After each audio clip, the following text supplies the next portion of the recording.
महायुतीचे 3 उमेदवार शिवसेना भाजप या माध्यमातून आम्ही या ठिकाणी 29 मध्ये लढत लढत आहोत।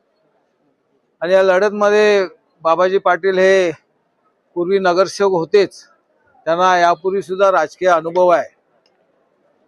अर्चना पाटील ही मागच्या वेळेला उभी होती, पण काही कारणास्तव तिला पराभव पत्करावा लागला। आणि तिसरी उमेदवार वेदिका पाटील, या दोघांचा अनुभव हिच्या पाठीशी नक्की राहणार आहे। आणि ही नवीन जरी असली परंतु त्या घराण्यामध्ये तिसरी पिढी ही या ठिकाणी राजकारणामध्ये उतरलेली आहे। तिचे आजोबा सासरे हे सर्व भारतीय जनता पार्टीचे फाउंडर मेंबर आहेत। भारतीय जनसंघापासून त्या घराण्याचं या ठिकाणी वलय आहे आणि त्या वलयमुळे ह्या दोघांच्या बरोबर ती ह्या निवडणुकीमध्ये सहभागी झाले। आणि मला नक्की खात्री आहे 2 धनुष्य आणि 1 कमळ ह्या विभागामध्ये मोठ्या प्रमाणामध्ये मताधिक्य तर घेईल, निवडून सुद्धा महानगरपालिकेवर जाऊन या भागामध्ये हे तिघं एकत्र काम करून या भागाचा मोठ्या प्रमाणामध्ये साक्षात विकास करण्याच्या माध्यमातून ते या ठिकाणी काम करतील। अनुभवाचा फायदा नवीन उमेदवार असला तरी अनुभवातनं ते शिकता येतं आणि ते शिकत राहतील। आम्ही सुद्धा 86 ला नवीन होतो, पण नवीन असताना सुद्धा आम्ही मोठी उभारी घेऊन 5 वेळा महानगरपालिकेमध्ये गेलो।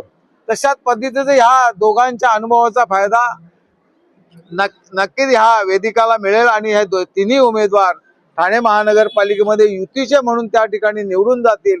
या विभागामध्ये मोठ्या प्रमाणामध्ये भारतीय जनता पार्टी आणि शिवसेनेचा दबदबा आहे। या दबदबाला मला वाटतं कोणीही टक्कर देऊ शकणार नाही, अशा प्रकारचा दबदबा या पूर्णपणे 29 मध्ये आहे।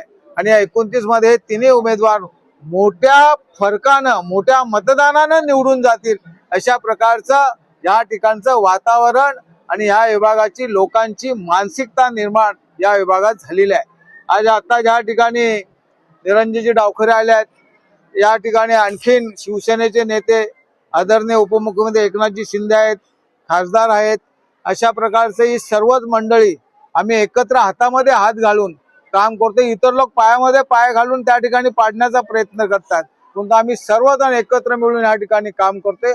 आणि आपण या ठिकाणी कार्यकर्त्यांची पदाधिकाऱ्यांची संख्या पाहिल्यानंतर तुम्हाला समजून येईल त्या ठिकाणी मोठा उत्साह हा 29 मध्ये युतीचा भारतीय जनता पार्टी आणि शिवसेनेचा यांचाच दबदबा या ठिकाणी पाहायला मिळतो। म्हणून आपल्याला एकच खात्री देतो